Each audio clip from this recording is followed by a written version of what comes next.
Hello mga Marites! Magandang araw!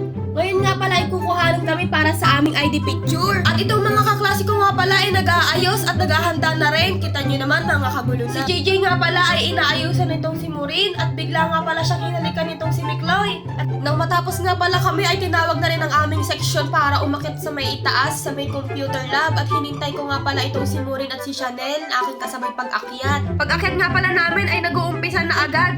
At ito nga pala ang aking mga kaklase nag-aayos sa tagpipicture. Pagpasok ko nga pala dito ay pinsan ko ang kinukuhanan ng Tito Rex at ayun nga masyadong mataas kaya lumukot ang tuhod. Itong si Nicole at Katrina nga pala ay tapos ng kuhanan kaya lalabas muna sila. Si Chanel naman ay tapos na din kaya pinakita muna ng Tito Rex ang kuha niya at ayun nga nagustuhan niya. Sunod nga pala ay itong si Marga at isang kuha nga lang pala sa kanya ng Tito Rex ay okay na dahil maganda naman siya kahit saang. Ako nga palang sunod kay Marga at ayun nga nag-bless muna ako sa Tito Rex bago niya ako kuhanan. Pagkatapos nga pala ay pinakita niya rin sa akin ang aking kuha.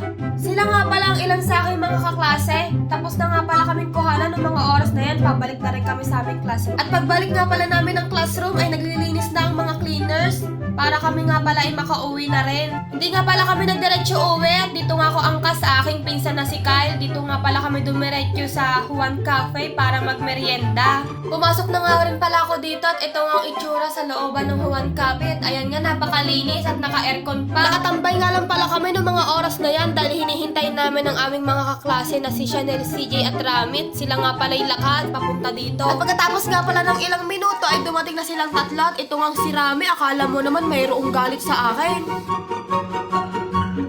Naupo nga pala muna sila at nagkwentuhan muna kaming apat dahil itong si Kyle nga pala ay hindi umiimik. Nakaramdam na nga pala kami ng uhaw pagkatapos ng kwentuhan namin. Ayan nga itong si CJ nauna ng umorder. Sumunod nga pala kami ni Rami at Chanel. Hintay nga lang pala namin matapos yung order at ayun nga pagpakuhan namin ay umalis na rin agad kami. At yun lang. Salamat sa panonood. Bye-bye!